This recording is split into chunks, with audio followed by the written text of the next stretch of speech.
Holy shit. 99 million views, by the way.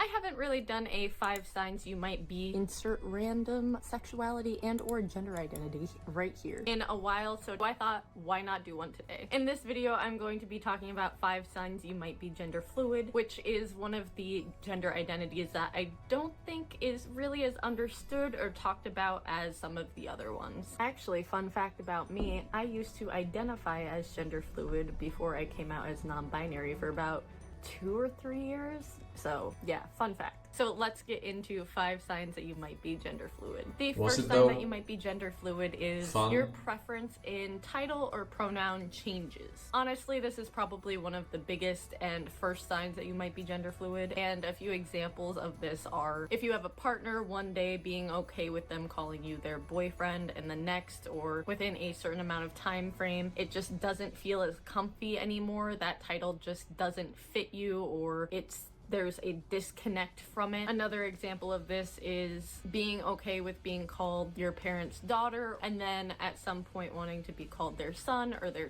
child. And this goes with pronouns as well. So being okay with being called she sometimes, or he the others, they them, any other neo-pronouns you're okay with, but you're more fluid in how you want to be addressed, or because it just doesn't feel comfortable on you all of the time. Could be a sign that you're gender fluid. The second sign that you might be gender fluid is you find it really difficult to actually pin down what your gender is. Now, to be honest with you, I think when questioning your gender or going through a gender awakening, it can be really hard sometimes to figure out which label is best for you. And it is completely fine and valid to try on different labels or use different labels for yourself while you're figuring yourself out. But when you're gender fluid, it can be a little bit harder to pin down what your gender is because it's so fluid. Just a reminder, not all gender fluid people experience this. You can have points where you feel very connected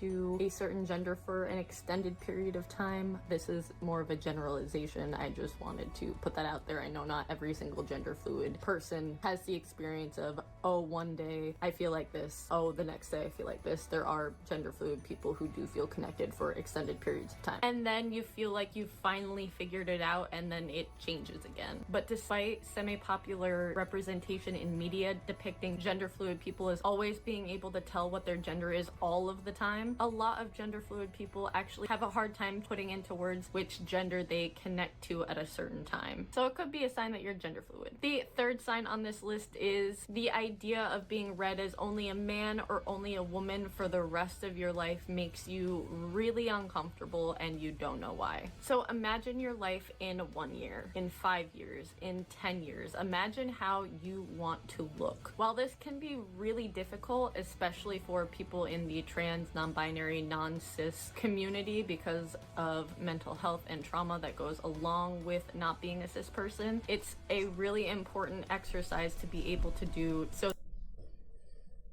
I bet it is.